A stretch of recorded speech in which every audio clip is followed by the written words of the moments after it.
রেস্টুরেন্টে খেতে যাওয়ার পাবলিক আমরা নই, তবে আজ আমরা সবাই মিলে ঘুরতে বেরিয়ে গেছি, খেতে বেরিয়ে গেছি। জানি কৌতূহল জাগছে কোথায় যাচ্ছি, তবে তার জন্য কিন্তু পুরো ভিডিওটা দেখতে হবে, না হলে বুঝতে পারবে না আমরা কতটা খাদ্যরসিক, সেটা আজকে এই ভিডিওতে প্রমাণ করে দেবো। ঘুম থেকে উঠে সকাল সকাল বেরিয়ে পড়েছি, মাঝেরহাট লোকালটা ধরে চলে এসেছি দমদম স্টেশনে। এখান থেকে আমরা দানকুনি লোকালটা ধরে চলে যাবো বিধাননগর স্টেশনে, ওখান থেকে বাস ধরে আমরা চলে যাবো সল্টলেক সেক্টর 5। কলকাতা যারা রেগুলার যাতায়াত করো তারা নিশ্চয়ই জায়গাটা কোথায় বুঝতে পেরেছো, আর আমরা কোথায় যাচ্ছি অনেকেই হয়তো গেস করে ফেলেছো।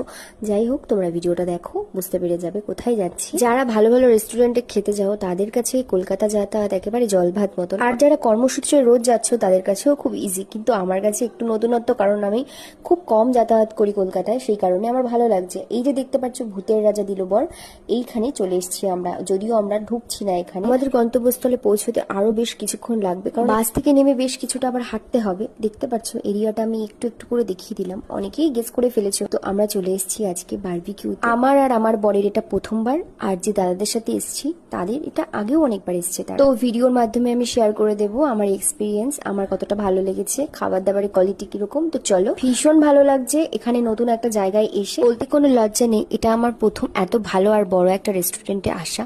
আমার তো ভালো লাগবে, এটা স্বাভাবিক। আমি আজকে একটা ভিডিও শেয়ার করছি, এটা তোমরা দেখো। নেক্সট টাইম আমি একটু একটু করে খাবারের কোয়ালিটি, খাবার সম্বন্ধে তোমাদেরকে বলবো। আর একটা কথা, ভিডিওটা কিন্তু অনেক পুরনো, অনেক দিন পর আমি আজকে পোস্ট করছি, অনেকটা লেট করে ফেলেছি, তার জন্য অনেক অনেক সরি। আমাদের 7 জনের বুকিং ছিল, সেই কারণে আমাদের টেবিলটা পুরো সেট আপ করে দিয়েছে। দেখো ভেতরের অ্যাম্বিশনসটা ভীষণ সুন্দর, ভীষণ শান্ত, পরিপাটি করে সাজানো, দেখেও চোখটা জুড়িয়ে যায়। তাই কিছু কিছু ভিডিও ক্লিপিং তোমাদের সাথেও একটু শেয়ার করছি, তোমরা এসো, ভালো লাগবে। খাবার দাবারের কোয়ালিটি সত্যি খুব ভালো, আর ব্যবহারও ভীষণ ভালো। মনে হচ্ছে না যে কোনো একটা রেস্টুরেন্ট এসেছি, মনে হচ্ছে নিজের বাড়িতে বসে খাওয়া দাওয়া করছি। ওয়াশরুমে চলে এসেছি একটু ফ্রেশ হয়ে নিতে, প্রায় 2 ঘন্টা জার্নি করে ফাইনালি পৌঁছেছি, তো সেই জন্য একটু ভালো করে ফ্রেশ হয়ে নিচ্ছি। ভাই ফ্রেশ হতে কে ক্যামেরা করছি না, চারিপাশটা যেমন সুন্দর, ওয়াশরুমটা আরো সুন্দর, এত সুন্দর একটা বড় আয়না আছে, মনে হচ্ছে সারাক্ষণ আয়নার সামনেই বসে থাকে। আমাদেরকে ফ্রেশ হইতে দেখে পুকু ভাবছি আমাকেও তো ফ্রেশ হতে হবে নাকি, তাই জন্য টিস্যু নিয়ে ও ড্যাব ড্যাব করে মুখটাকে মুছে নিল।